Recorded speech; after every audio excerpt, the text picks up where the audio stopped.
here because we're here, because we're here, because we're here.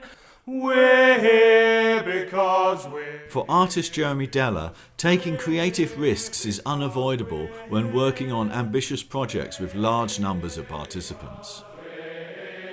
The project was called We're Here Because We're Here, and it involved 1,400 people appearing and travelling around the UK in First World War uniforms, representing the dead from the first day of the Battle of the Somme.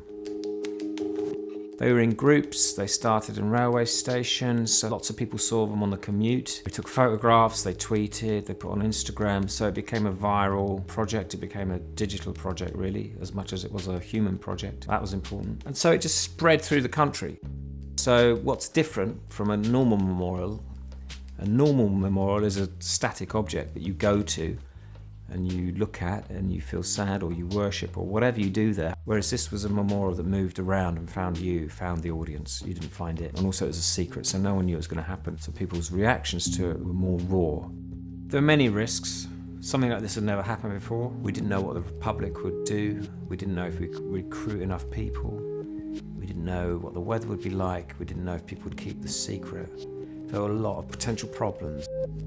It was a journey into the unknown, especially because we weren't getting any publicity for it, which was, for me, a strength, but for other people it just went against everything you think about with artworks and big projects, as you get loads of publicity ahead of time. So we weren't doing that.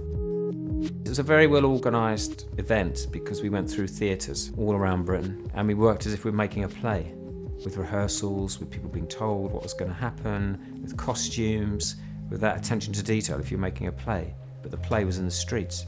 But it was a bit more random and improvised than a play would be. I thought the idea was really strong. It sounds like I'm not being very modest, but it was an idea you could understand, you could imagine it, and it could be something you could really hold on to as an idea. And that helped me just think, it's going to be okay. I'd have ideas, and each page would be an idea or a word. So avoid sentimentality would be one, for example. Another one was, I want to make children cry. Art shouldn't just be like reassuring and pretty and nice, art can be shocking and upsetting, and I wanted it to be that. It wasn't very celebratory. There was really nothing to celebrate. It was marking something but not celebrating it. It wasn't about peace. Peace was a long way off. It was definitely about war and bringing it home after 100 years. It comes back again. Peace means to me being in a quiet room with a book. That's what I see as peace.